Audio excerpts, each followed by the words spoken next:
G'day guys, welcome back to Supercoach with DR. So first and foremost, hope that you're all going well, hope you're all healthy. Crazy times in the world at the moment, crazy times in football. And I think in Supercoach, we may be throwing possibly a few curveballs. So I just wanted to, I suppose today, just raise a couple of discussion points, just some things that I've been thinking in my head, more some brainstorming out loud. I certainly do not have any of the answers to these questions, but as I said, just more throwing some things out just for a little bit of discussion. So the first thing is obviously now we're playing a 17-round season. So does a 17-round season benefit durable players or those players that have poor durability? So if we just take that on face value, 17-round season, the first thing you'd think is, well, that'd be great for someone like a Nick Nat, because we know that he doesn't play a heap of time on ground. His body's doesn't allow him to do that. So 22 rounds down to 17, fantastic for someone like a Nick Nat, you'd think. And that means that he'd probably have a little bit more time on ground in those games as well and really, really push that up, I think, given the fact that, he doesn't have to get through a whole season. I'm sure West Coast are really, really wary of that. But we look at the second point there, and this is where we rule someone like a Nick Nat out if this actually happens, if this is the case. We've now got the potential to play 3 to 4 games in a 2-week period. So 4 being obviously the more extreme side there. I'm not sure how viable that will be. But, if we even take that number 3 games in a 2-week period, we know how hard these blokes go in.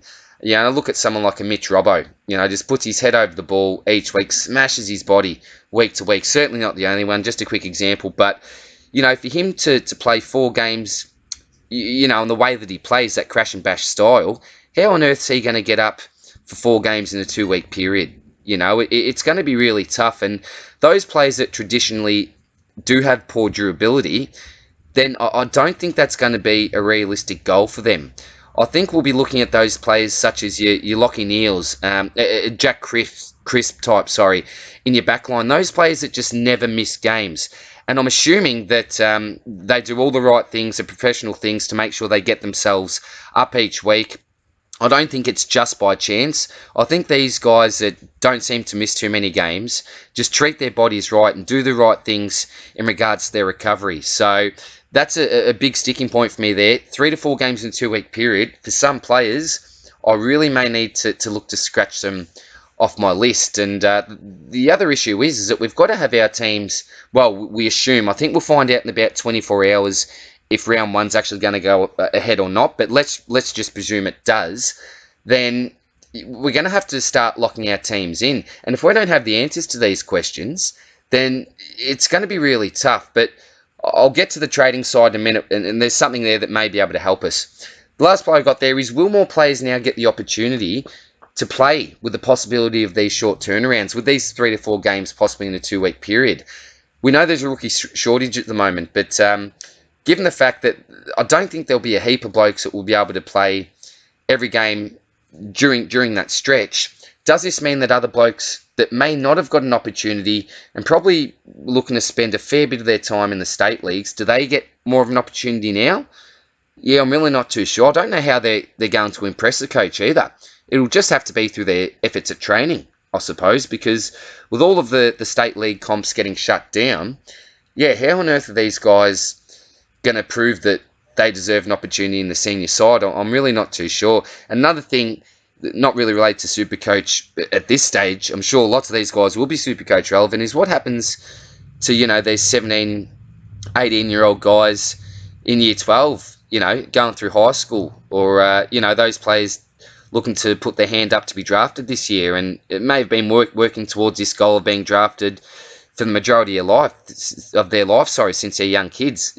Yeah, what are these blokes going to do? It's just going to be so tough. What are the recruiters from clubs going to do? What are they going to base their picks off? Just so many unanswered questions at the moment. But, the 17-round season going to have a big effect. Might be positive. Some elements may be negative. But before we make any plans, I suppose, going ahead, we just need some more answers to these questions.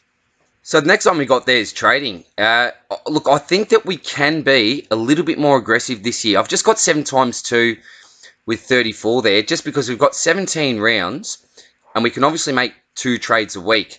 Obviously, with the buy rounds, we can make those 3 trades a week, but are we going to have the buy rounds? We'll get to that in a minute. So that that goes to show that sum there that we'll be able to use close to 2 trades each week. They only be, for 4 weeks we'll have to use just the one trade, but for every other week we can afford to actually use 2 of those trades. So I think we can be a little bit more aggressive. So that might be, a Primo that's been out of form for a few weeks, and we know that his price might drop down, but just say you really keen on getting someone else in, about to hit a good patch of form or about to rise in price maybe, you could trade that Primo out in the short term, get another bloke in, and if this other guy does then hit form once again, you could just trade him in again. That's certainly a possibility. With the rookies, can we now cull them a little bit earlier because we have those extra trades? Yeah, another thing to think about. How much money will these rookies make? Someone that comes in traditionally in, just say around 12, just say halfway through the season, then they've got another 12 rounds, to make some cash, hopefully, if they're in for the long term. But given the fact that we've only got 17 rounds, that might be a little bit more difficult. So, look, overall, I think that, this will have a positive effect on our trading. Some elements may be negative. I know that there's some people that want less trades. They've said that it's so easy to do your research now. There's a heap of numbers out there.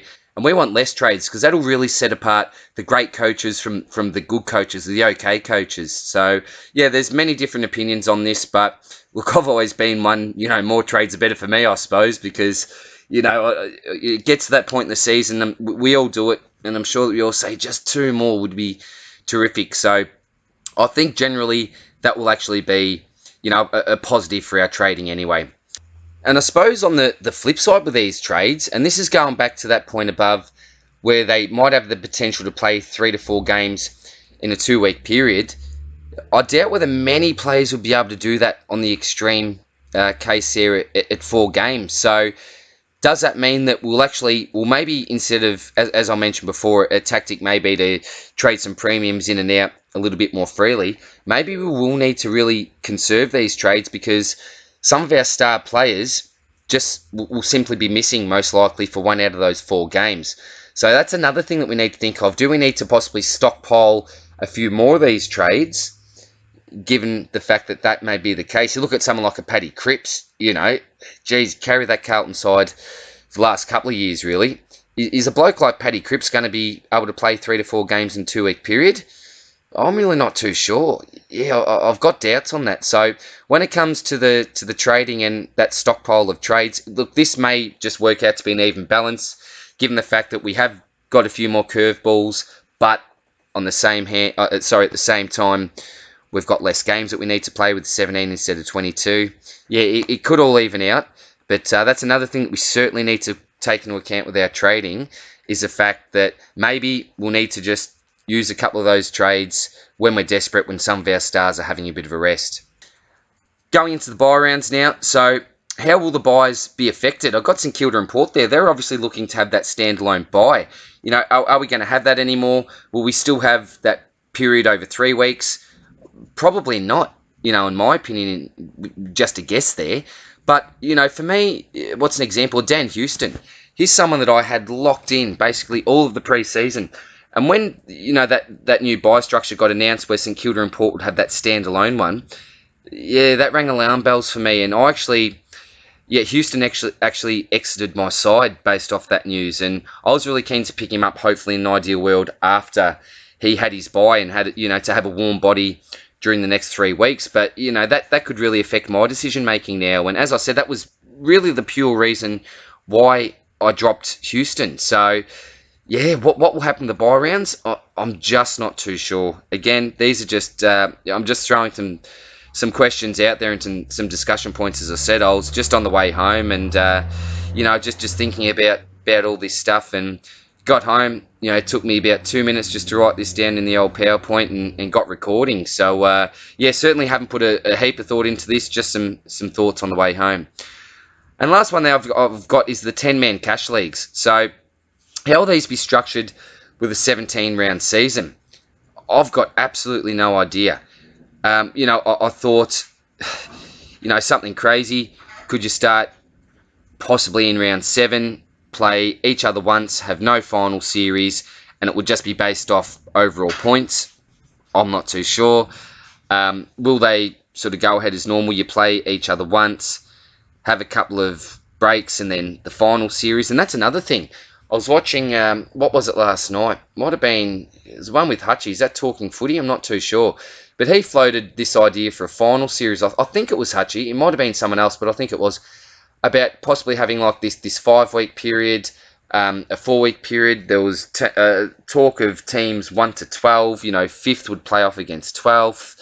Then they talked about a 10-man final series. We don't even know what's going on with the final series and how many weeks that it's going to go over. So, yeah, I've got no idea with this sort of stuff how it's even going to work. And I've got cash leagues there, 10-man cash leagues, just because I'm in a 10-man cash league. But just, yeah, it doesn't necessarily have to be a cash league, just 10-man leagues in general.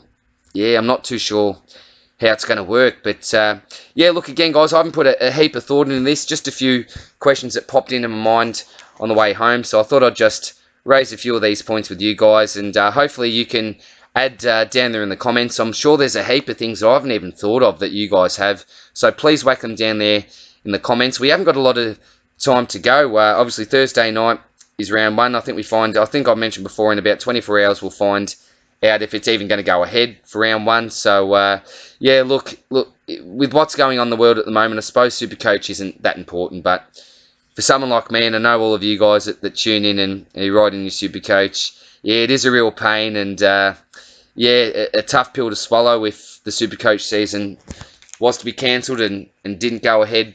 But again, there are more important things going on. So, again, guys, hope that your health is going well. Hope that you got some toilet paper and some pasta stocked up there somewhere. And I'll see you with the next video soon. I don't know what it will be. Probably a final team reveal.